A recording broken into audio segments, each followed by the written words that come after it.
મિત્રો, તમિલનાડુના મુખ્યમંત્રી થલાપતિ વિજયે મુખ્યમંત્રી તરીકે પદ ગ્રહણ કર્યો, શપથ લીધાને તુરંત ત્રણ વસ્તુની જાહેરાત કરી. એક, 200 યુનિટ સુધીની વીજળી ફ્રી. તો આવી જાહેરાત ગુજરાતની સરકાર ગુજરાતની જનતા માટે કેમ ના કરી શકે?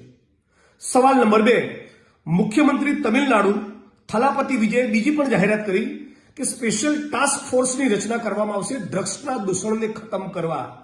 આપણા ગુજરાતના દરિયાકાંઠે 72,000 કરોડનું ડ્રગ્સ પકડાયું. અદાણીના પોર્ટ પરથી ડ્રગ્સ પકડાયું.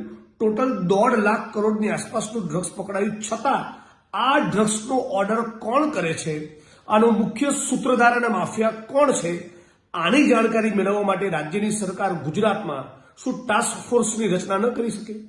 અને મહિલાઓની સુરક્ષા માટે પણ તમિલનાડુના મુખ્યમંત્રી થલાપતિ વિજયે મહિલા ટાસ્ક ફોર્સની પણ રચના કરી. ગુજરાતમાં આવી રચના કેમ નથી થતી? ગુજરાતીઓ જાગો, ગુજરાત ડિઝર્વ્સ બેટર.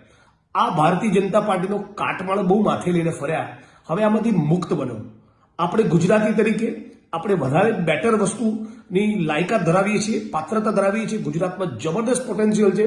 એટલે ગુજરાત ડિઝર્વ્સ બેટર આ કેમ્પેનમાં આપ તમામ લોકો જોડાઓ.